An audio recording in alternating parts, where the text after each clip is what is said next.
Alright people, if I knew how to do video editing, I'd make the intro to these things a lot smoother. I wouldn't hit record and then run over here and jump in front of the screen. I'm sitting here with the one and only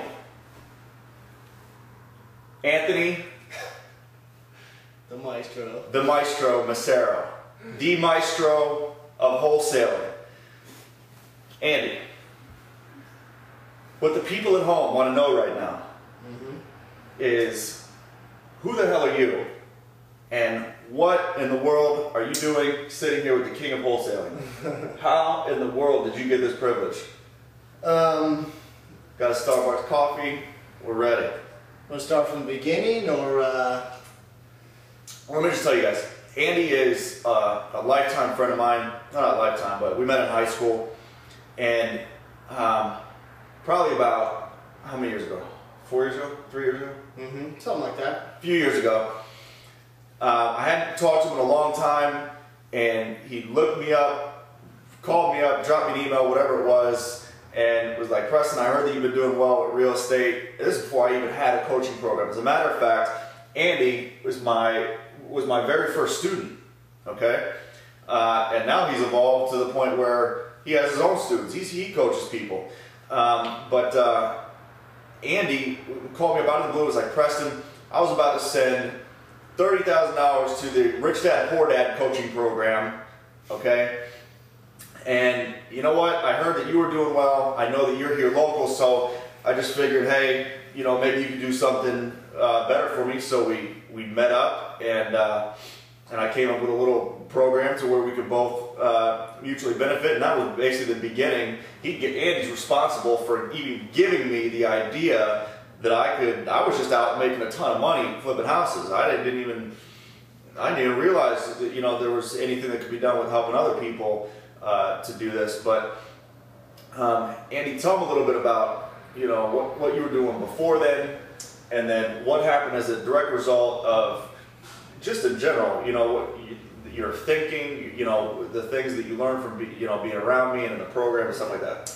Well, basically, I was a sales rep. I was a marketing and sales rep in corporate America.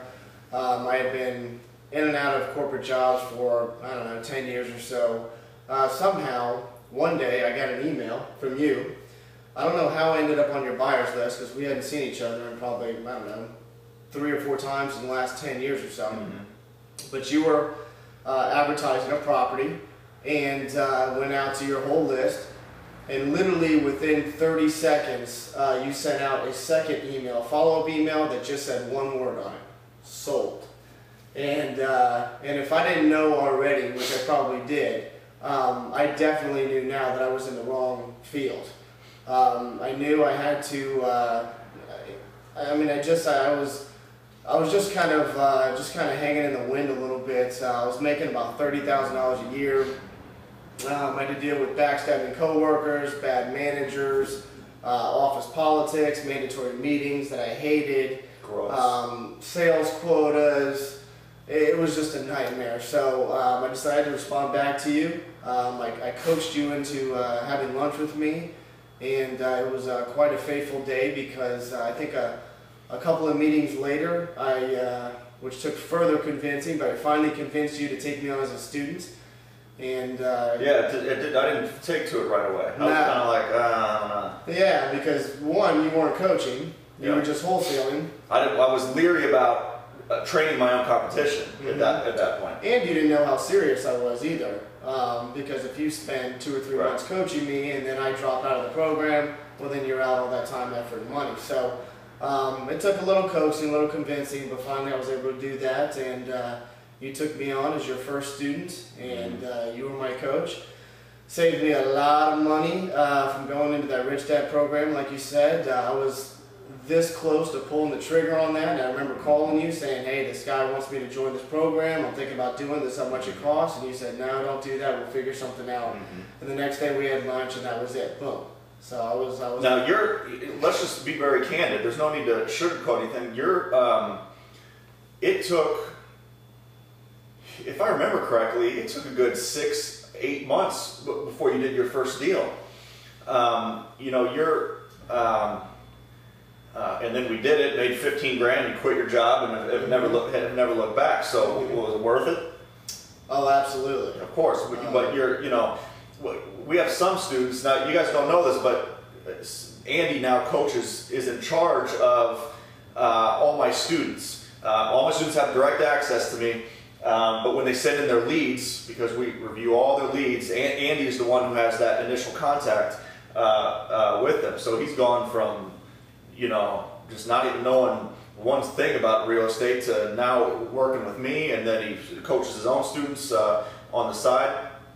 And what was my point? Well, my point is that some students, we have some students that just come in and, I literally had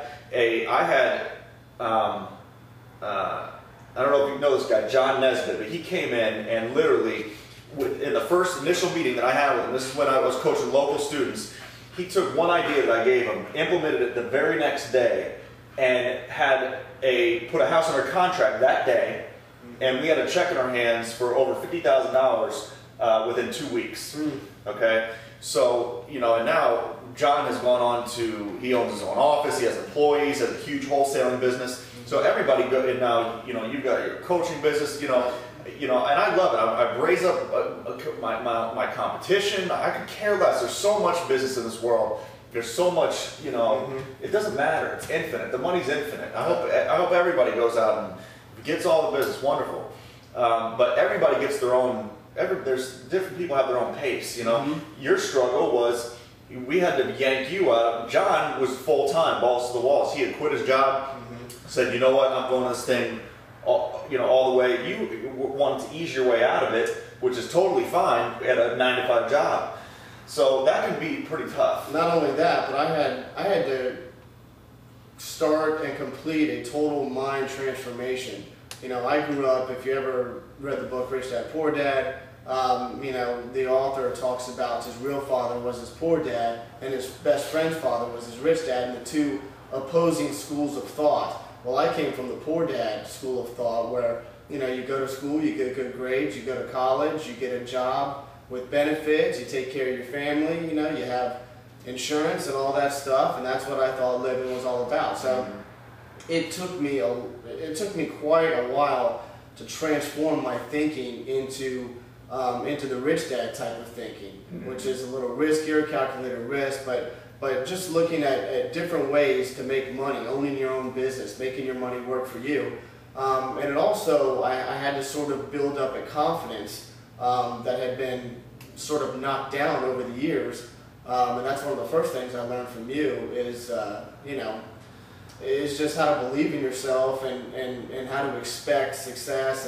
And all this took a little time for it to transform over time, and that's what kind of delayed me a little bit. I was starting from ground zero, Right. You were. It wasn't like, you had spent the past 5 years in some big self-improvement program and had been to all the seminars and blah, blah, blah. You were just out of the blue, just real estate? Okay, teach me how to do that. So that's, pretty impressive. And I can attest firsthand and personally say that I've witnessed you transform. I'm not going to say from a boy to a man, but I've seen you grow. I would say that leaps and bounds in the past few years, and I'm not taking credit for that, but I've just seen it happen, so it's pretty remarkable. You really laid the groundwork with you did the work, showing me how to do that with positive affirmations and visualizations, and always be reading books and spirituality, and those are things that I continue to this day. Those things will